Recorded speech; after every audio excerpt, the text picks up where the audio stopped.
Hi everyone, my name is Susie and I'm a soon-to-be second-year student at Warwick.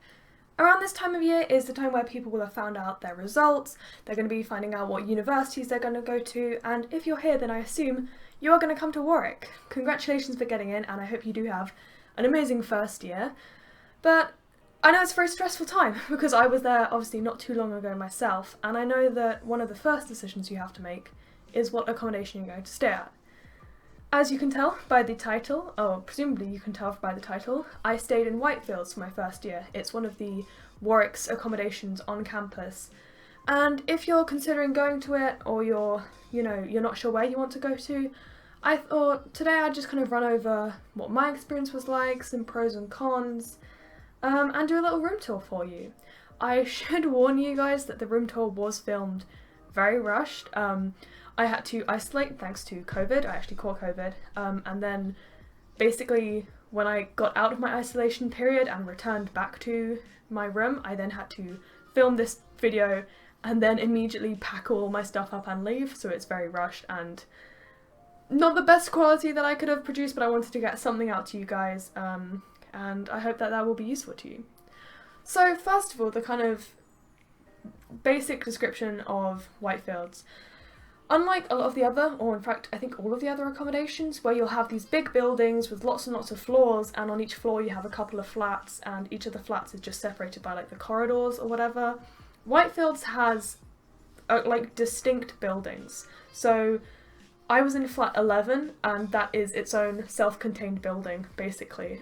People think that it's a bungalow, and I know it looks like a bungalow. It isn't a bungalow, it does have 2 floors, but yeah, as I mentioned, as opposed to being just, one corridor on a very big, block of flats, you do have your own kind of little place that you can be like, oh, this is my home, so that's very nice. Each Whitefields house can have up to 12 people living in it, and for those 12 people, you're going to have 1 kitchen, 1 common room, and two bathrooms, or 2 shower rooms, sorry, and 2 toilet rooms. So I know that it initially kind of sounds like maybe it's going to be difficult sharing that many bathrooms between 12 people, but first of all, we never even reached, I think the maximum amount of people we had living there any time was 10 people, so it's never quite full. And also, because the bathrooms and I keep saying bathrooms, because the toilets and the shower rooms are separate, if someone is having a shower, then it doesn't mean you can't use the toilet if you need to. I never actually found that many difficulties with people being in the shower when I wanted to be, so that was always a problem. And if I needed to, I could always run downstairs to go shower there if I was in a complete rush. So yeah, that's a basic overview. Unlike some of the other accommodations, it is not en suite, so if that's something that's important to you, obviously Whitefields isn't the place to you, but for me, I never found that was an issue. People kept the shared spaces quite clean, so that was very good. It was fine. I did miss not having a bath slightly, but I don't think many of the accommodations do have a bath, so again, if that's something that's super important to you, whatever, but it was something personally that I didn't struggle to live without. So, now that I've kind of got that out of the way, I'll kind of go through the room tour that I filmed. So first of all, I'll just kind of show you some of the other spaces. So you can see this is the toilet room, pretty standard, has a mirror and a sink in, and then the shower room. The common room was such a lovely place to be able to hang out with everyone. You have these more comfy sofa chairs, and then some more of the chairs that you just saw there, the plastic ones. It's been threadbare because the cleaner was in the middle of cleaning this up. I didn't actually get to film the kitchen because there was a cleaner in there and I obviously didn't want to disturb her, but I can tell you guys that you have one, big sized fridge, one big sized freezer, and I think there were about 15 cabinets or something. There were lots of different spaces in the kitchen, and some of them were bigger than others, so we just kind of decided between all of us kind of who got what spaces. I ended up being able to have 2 kind of cabinets, so that by that size. You didn't actually see my hands, but 2 standard cupboard sizes, I guess, which was very nice because then I had one where I could just put food, and then one where I could put pots, pans, utensils, and stuff like that.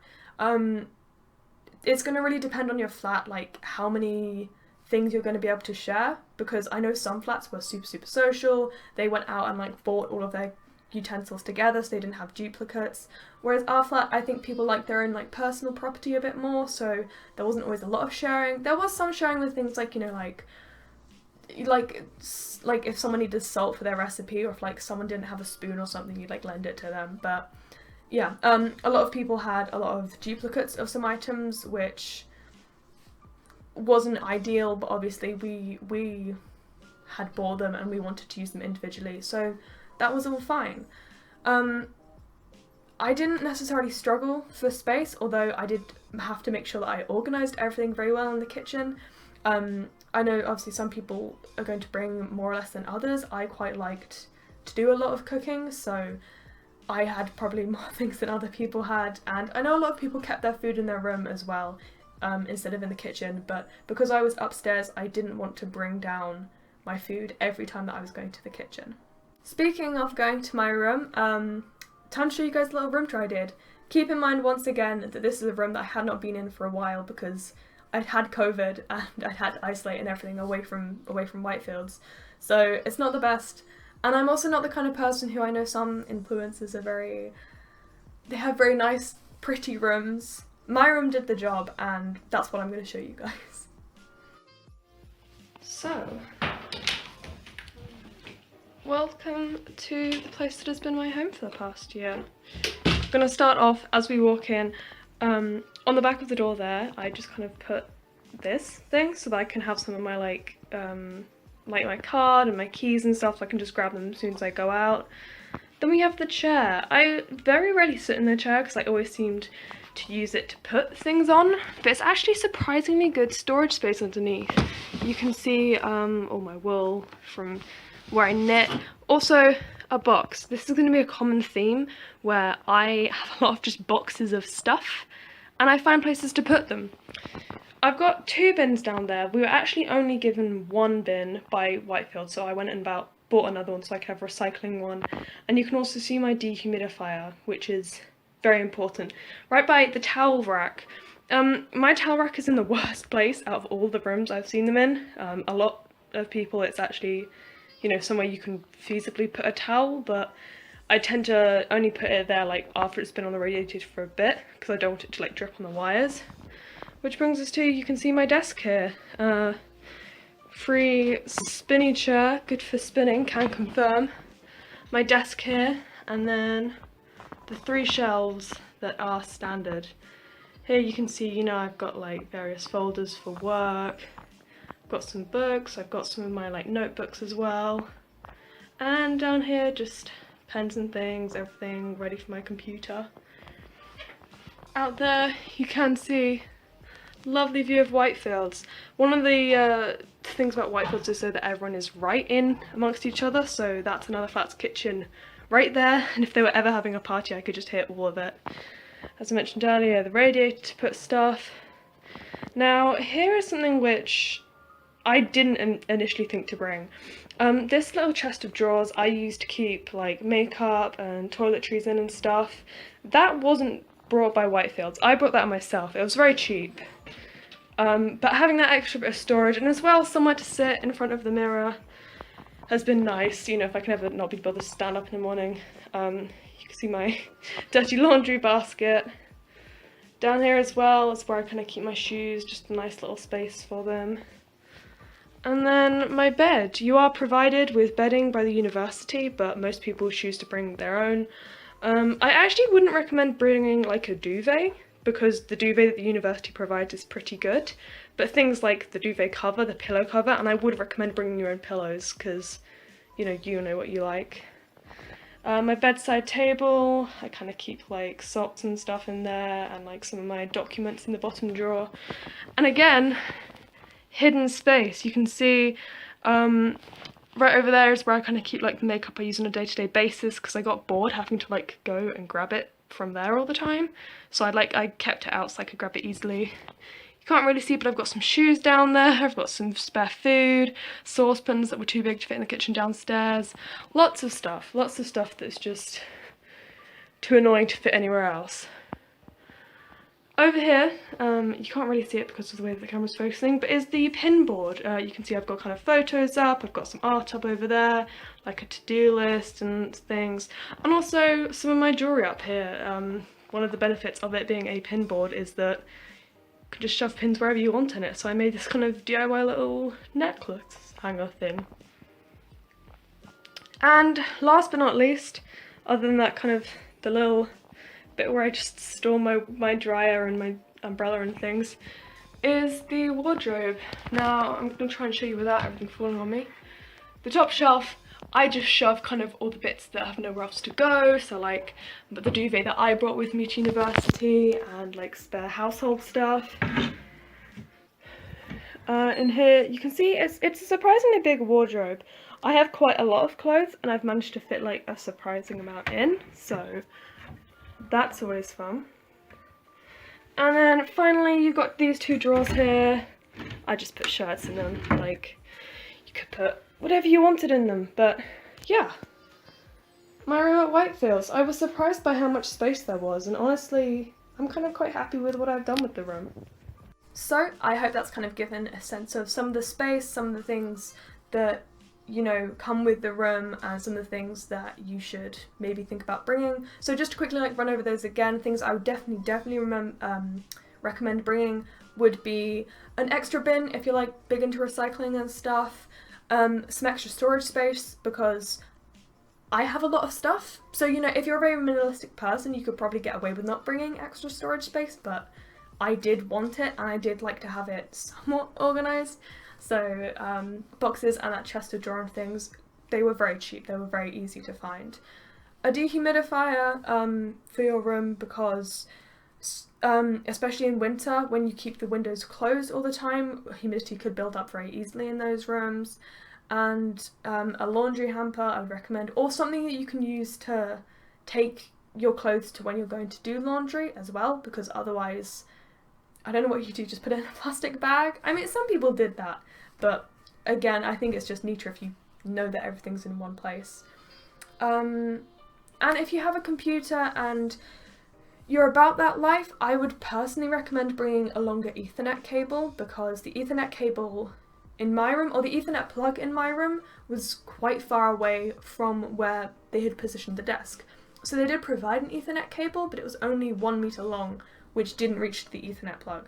In the end, I ended up just using Wi-Fi, or like the wireless connection, because I never had any problems with that. I know some people in other accommodations did have sketchy Wi-Fi at times, but genuinely I think mine was always fine when I used it just wirelessly, so I didn't end up needing Ethernet, but I know some people probably, if you're about that life, it's something that I'd consider. Some other things I'd recommend bringing that you wouldn't necessarily think about, and honestly would be stuff that you could buy when you're there, but why not be prepared, you know? A small screwdriver. Obviously the maintenance team are there, they normally respond quite quickly, so if you have any major problems you should leave it to them. But I think I had like one of the handles on my wardrobe was a bit loose, so just being able to like screw that in a little bit more was so useful that I didn't have to wait however long and like file the report to the maintenance team. And some pins. That was also something I didn't initially think to bring, like drawing pins, because obviously they provide this massive pin board. And then I was like, well, I have all this stuff I want to put up, but I don't have anything to actually stick them in with. So that is something, it really helps make your room your own. And one of my favourite things with people in Whitefields is when you go into their room, seeing what they've put up on their pin board, because obviously everyone has done it completely differently. On the flip side of that, some things that I'd personally kind of say I don't think I should have done or should have brought as much of. So not like don't bring these things, but also maybe, you know, think about if you actually really need them. Things like clothes, cooking utensils, and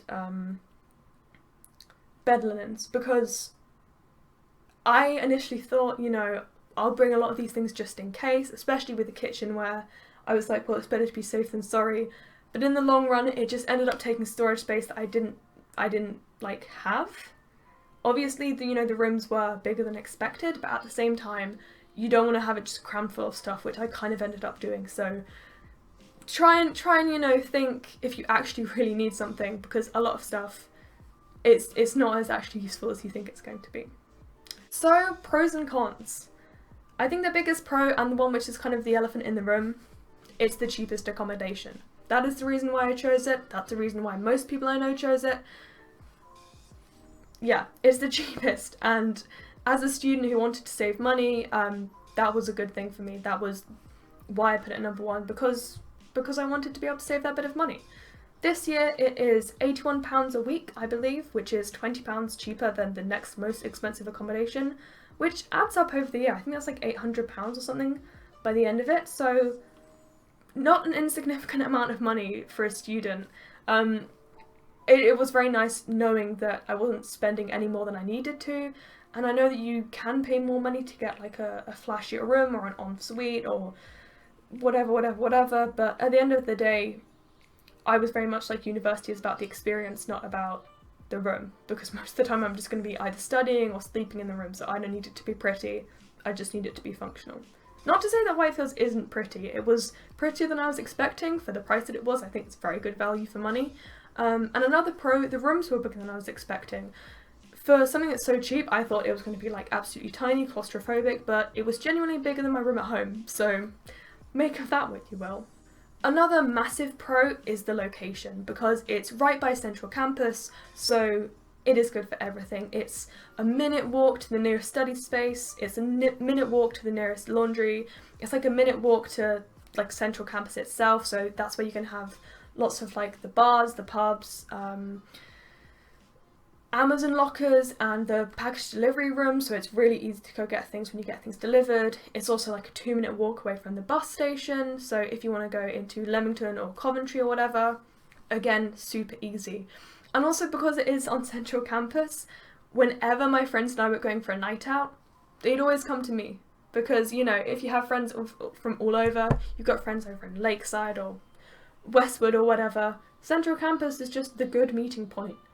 So my friends would always come to me on a night out, which was amazing because I could be the last one ready every single time. It was perfect. I mean, a potential downside for that is it can be like a bit more noisy sometimes, but I'll get onto that when I do the cons. Sorry, the final pro. Because the houses are self-contained, especially during COVID, it was good because I didn't have shared corridors unlike some of the other accommodations, so I wasn't risking coming into contact with those other people. I knew at the end of the day, this is my flat. Only people from my flat could get into that building, aside from cleaners and everything, obviously. Because it's our own building, it was our own flat, completely separated from everything else. Onto the pros, however, because it was separated from everything else, it was a bit harder to meet people. I know that when you kind of have along your corridor, it's then easier to make friends with other flats, whereas we would obviously have to go to a new building. But we honestly didn't struggle with meeting new flats that much. Whitefields was a lovely place full of lovely people, so I made a fair amount of friends there.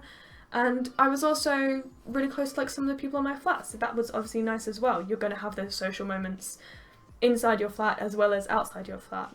Another one of the cons is, as previously mentioned, because of the location, it can sometimes get a bit noisy because you're very close to routes and you're very close to a lot of the pubs, so like the Dirty Duck and Cop Rooms and whatever. So if they have events on, that can carry across to Whitefield sometimes. That wasn't so much an issue for me last year because obviously with COVID, we didn't have any of like the pop or the club nights or whatever, anything like that. So it was definitely less bad than it could have been for me, but at the same time, some of the nights it was a bit like I wanted to get to sleep, and because flat 11 is literally right next to the central campus buildings, we were probably the worst flat out of all of Whitefields for noise, which it's not that bad. Obviously people are doing less stuff during exam season, so it never really interfered with that, but during Freshers Week it was certainly an interesting experience. But on the form, as I recall, you can choose if you want to be put in a quieter location, so I'm pretty sure some of the flats that were off on the other side of Whitefields would have had like a much quieter time. Another downside, which is very flat 11's like localized, very specific to our flat, was we did have problems with mold in the first term. So yeah, my room in particular had quite a lot of mold in, so The maintenance team, they came and they sorted that all out over Christmas. They installed new vents and stuff. It was a problem that was sorted, and obviously that's when I bought my humidifier. That's when I started to like really properly try and keep all the windows open as much as possible, which was easier when it wasn't winter anymore. But it wasn't necessarily a nice thing to deal with, so that was not the most fun.